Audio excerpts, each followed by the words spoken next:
Our seventh anniversary fell on a Thursday in February, and my husband had never once cooked dinner in the 7 years we'd been married. That was the first thing that felt wrong.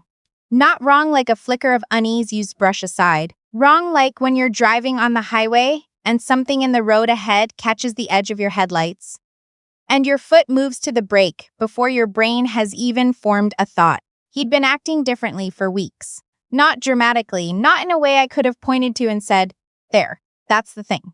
Just slightly off. The way a picture hangs crooked by half a centimeter, and you can't stop noticing it even when everyone else walks past without a second glance. I work as a forensic accountant for a mid-sized firm in downtown Ottawa. My entire job is finding the thing that doesn't belong, the number that shouldn't be there, the pattern that only shows up when you're specifically looking for it. I've spent 9 years training my brain to notice discrepancies.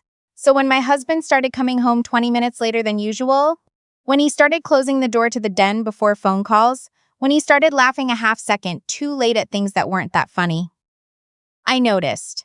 I told myself it was stress. His consulting business had been struggling since the fall. 2 contracts fell through in October. A third was frozen in January. I knew he'd taken out a line of credit against our joint account without telling me. I found it in December, buried in a statement.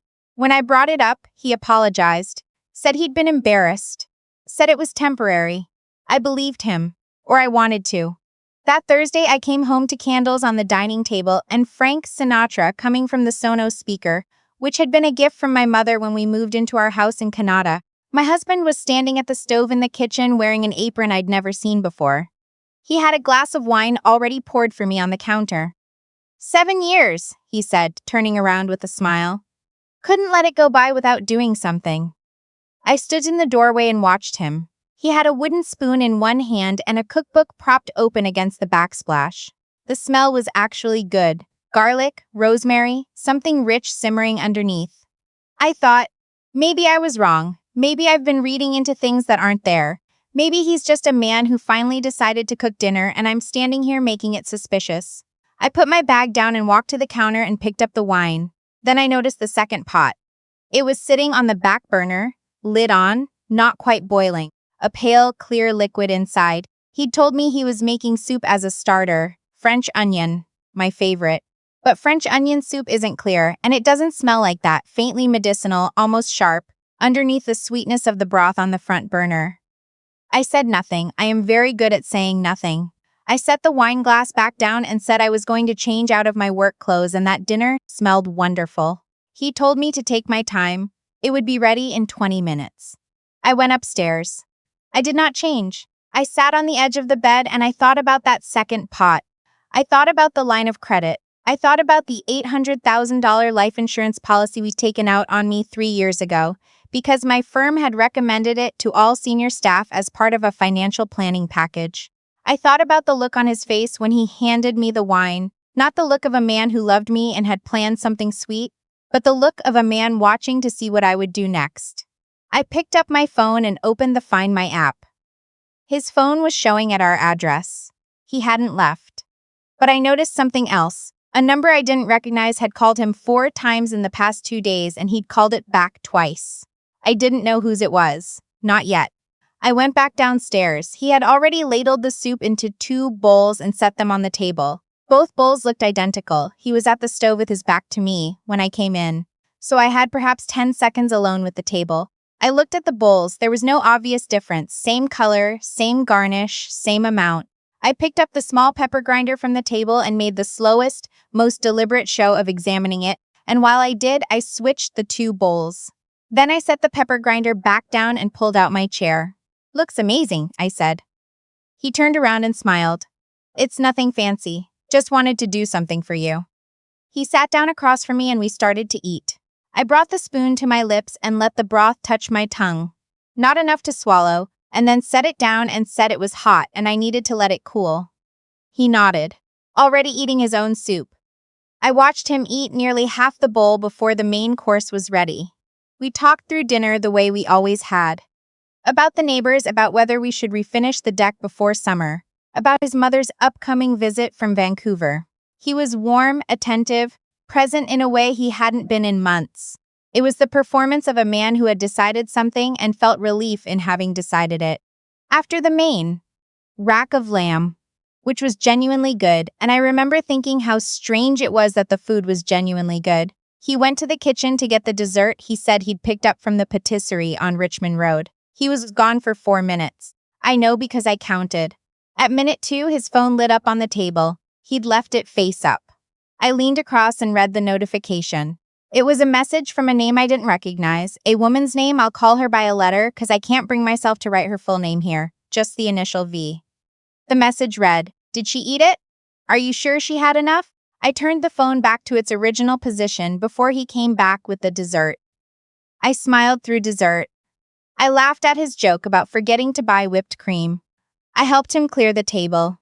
I kissed him goodnight and said it had been a beautiful evening, and that I was tired and going to bed early. He looked at me and I saw something in his face, a satisfaction that was too careful, too controlled. He said, "Good night."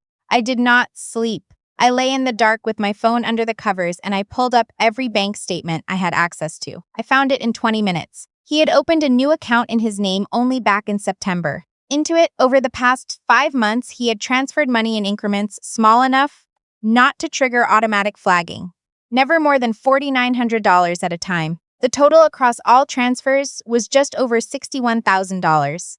In 9 years of forensic accounting, I have learned that people hide money for 2 reasons. They are planning to leave, or they are planning to make sure you leave without them. Given what I had just eaten, or not eaten, I was certain which one applied. The next morning, I called in sick to work, which I have done perhaps 4 times in my career. My husband left for a meeting at 9. The moment his car turned off our street, I was on the phone with a contact I have at the Ottawa Police Service, a detective I'd worked with twice on financial crime cases. I told him I needed 30 minutes of his time in person, off the record, that same morning. He met me at the Tim Hortons on Carling at 10. I laid it out the way I would present findings to a client.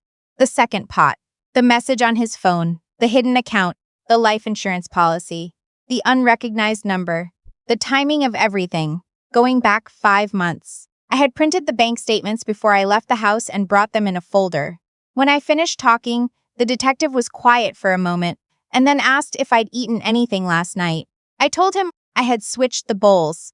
He looked at me for a long moment and then said I needed to get the soup tested. I had already thought of that. When my husband went upstairs the night before to shower, his routine was always shower, phone time, sleep.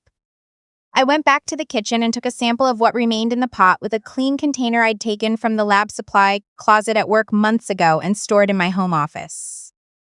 I told myself at the time I kept it because sometimes I brought work materials home. Looking back, I think some part of me had known something was coming. I handed the detective the container. He told me to go somewhere my husband wouldn't think to look and wait. I drove to my older sister's house in Nepean. She wasn't home. She works days at CHEO, so I let myself in with her spare key and I sat at her kitchen table with a cup of tea, and I thought about what my life had looked like 6 months ago. A house I loved. A marriage I thought was solid. A husband I had defended privately to my mother, who had never entirely trusted him. I thought about the way he'd told me early on that he'd chosen me because I was the most capable woman he'd ever met, and how I'd taken that as a compliment. I was only just beginning to understand how a man who needed rescuing might look at a capable woman. By 2 in the afternoon, the detective called.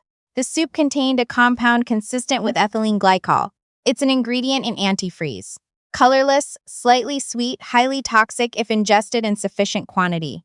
It causes kidney failure. It would look, in an initial medical assessment, without specific testing, like acute kidney disease. It metabolizes slowly enough that by the time a person presented at emergency, the primary cause might not be immediately obvious. I gripped my sister's kitchen table and breathed. Here's what I did not do. I did not call my husband. I did not cry. I did not drive home and confront him. Every instinct I had was telling me that the correct move was not the emotional move. The correct move was the one that left me with the most control over the outcome. I had grown up watching my mother lose things. Her savings, her confidence, her credibility, to a man who was better at the room than she was. I had spent my entire career learning to be the person who was better prepared.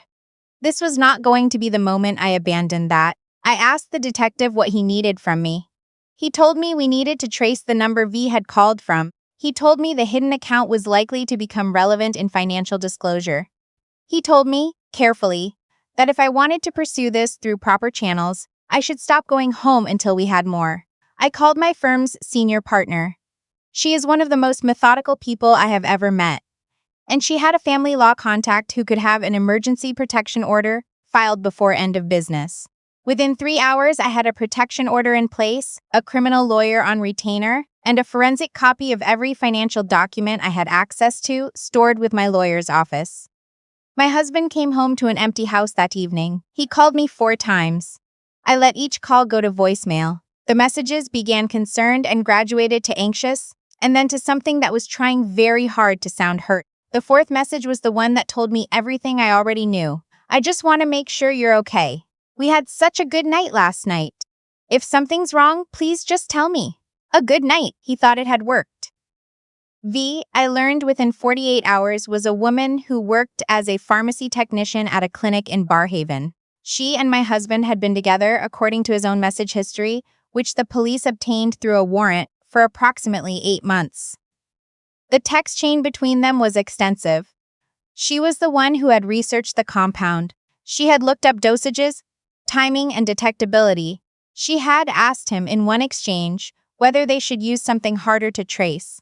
He had replied that this was cleaner, that the coroner's office in Ontario was underfunded, and unless someone specifically flagged antifreeze toxicity, the standard tox screen wouldn't catch it. She had sent him in December a handwritten note, photographed and texted, with the quantity she recommended. The police arrested both of them on a Tuesday 9 days after our anniversary dinner. I was not at home when it happened. I was at my sister's, still working remotely and sleeping in the room that used to be her daughter's. My sister had come home the night after everything broke open, and I had told her everything sitting on her kitchen floor. She did not say I told you so, though she could have. She made tea and sat beside me on the floor and didn't say anything at all for a long time. That was the right thing to do.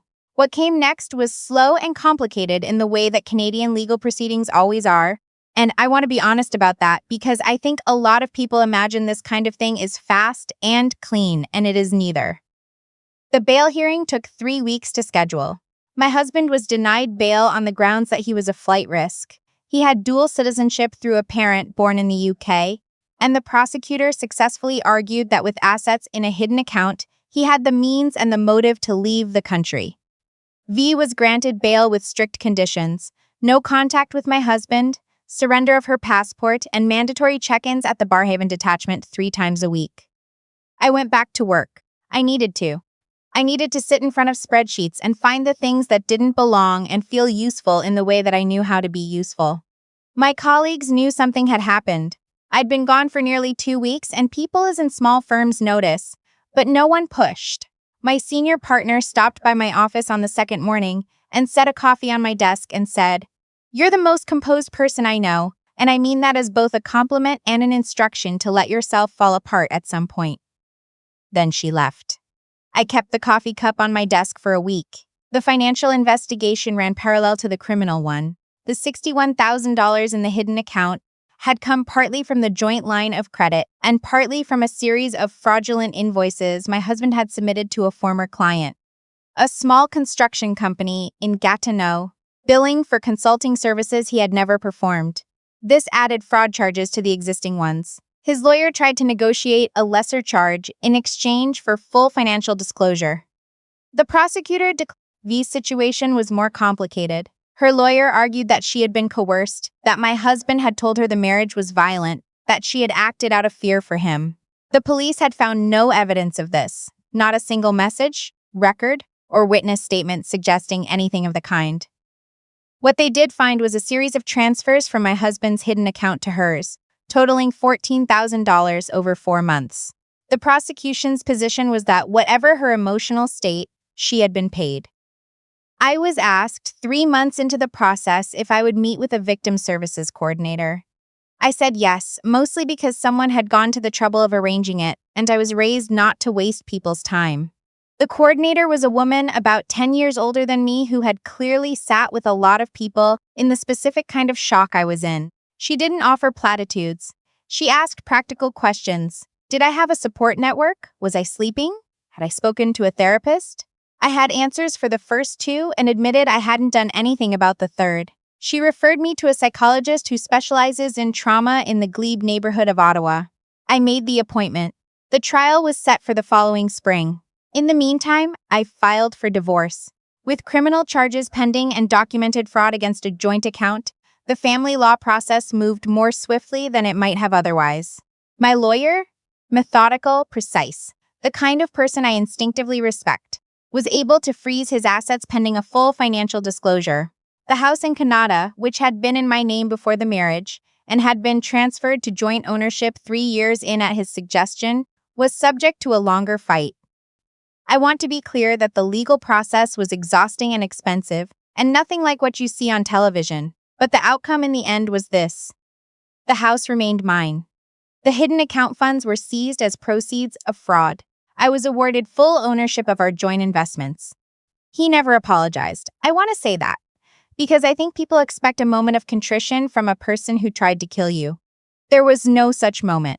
At the one point during the pretrial proceedings when we were briefly in the same room, a scheduling conference that I had been told was administrative and he had apparently also been required to attend, he looked at me with an expression that I can only describe as resentful, as though I had done something to him. As though the problem was that it hadn't worked. The therapist in the Glebe helped me understand that this was not a reflection of anything I had done or been or failed to be. That a person who is capable of this level of premeditation has a relationship to other people that is fundamentally transactional. That I was not foolish to have loved him. That I was not naive to have not seen it sooner. That the signs I did see, I acted on, and that acting on them is what I'm here to tell. She also told me gently that at some point I was going to have to cry about it. Not the anger, not the logistics. Actually cry about the marriage, about the 7 years. About the version of him I had believed in. She was right. It happened about 4 months after the arrest on a Tuesday evening in April, for no particular reason, while I was washing dishes. I stood at the sink and cried for approximately 15 minutes, and then dried my hands and made a cup of tea. It counts. V took a plea agreement 8 weeks before the trial was scheduled to begin. In exchange for her testimony against my husband and her full cooperation with the financial investigation, she pled guilty to administering a noxious substance and was sentenced to 18 months of house arrest and 3 years of probation. Her pharmacy technician registration was suspended pending a review process she was not expected to pass. I was not asked whether I agreed with the plea deal. I was informed of it by my lawyer in a 2-line email. I sat with that for a few days. I am still sitting with some of it. My husband's trial lasted 4 days. The prosecution's case was, my lawyer said, unusually clean.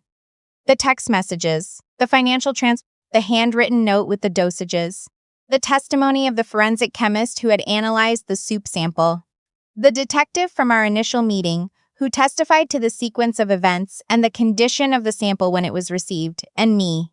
I testified for just over 2 hours. His lawyer tried in cross-examination to suggest that I had fabricated the evidence, that as a forensic accountant I had the skills and the access to manufacture financial records. The prosecution offered 17 independent points of corroboration that required my husband's own actions, his own devices, his own accounts. The cross-examination did not go well for his lawyer. The jury took 6 hours, guilty on all counts, attempted murder, administering a noxious substance, fraud over $5,000, and breach of trust. He was sentenced to 14 years with no possibility of parole for 7. I was outside the courthouse on Elgin Street when the sentence was read. I had stepped out during a recess and I wasn't ready to go back in when the doors opened and my lawyer walked out and told me. The sky was a specific shade of pale March gray, the kind Ottawa has in the weeks before the cold finally breaks. I looked up at it. I don't know what I felt exactly. Not triumph. Something quieter than that. Something closer to the relief of finally putting in something very heavy that you've been carrying for so long you'd forgotten it was in your hands. I sold the house in Canada the following summer. I don't say that lightly. I had loved that house. I had chosen the paint colors and the kitchen handles and the garden beds along the back fence. I had imagined growing old in it, but every room held a version of a life I now knew had been built on a man's calculation, and I couldn't find the version of it that belonged only to me. So I sold it, and I took the money, and I rented a small apartment on the fourth floor of a building on the Rideau River. And I watched the water from my living room, and I learned slowly what it felt like to be in a space that was entirely mine. I took a leave of absence from the firm. Not forever. Forensic accounting is still the work I was built for, and I knew I'd go back to it. But I needed a season where I wasn't finding the things that didn't belong and confirming what they meant. I spent 3 months reading every novel I had been putting off for years. I took a pottery class on Wednesday evenings at a studio in the Glebe, which is not something I would have ever predicted about myself, and I was genuinely terrible at it for 6 weeks before I wasn't. I drove to Prince Edward County in September with my sister, and we ate too much cheese and stayed in a bed and breakfast run by a retired school teacher who made the best breakfast about our lives. None of this is a triumphant ending. I want to be honest about that. I am 34 years old and I am rebuilding something from materials I am only now sorting through to see what can be kept. Some days that feels manageable. Some days it doesn't. But I know this. On the night of our 7th anniversary, when I switched those two bowls, I acted on every instinct and every skill I had ever developed, and those things were mine. He could not factor them into his plan because he had never truly seen them. He had chosen me because I was capable, and then he had failed to account for exactly how. That is the detail that matters most in the end. That and the fact that I'm the one who got to walk away.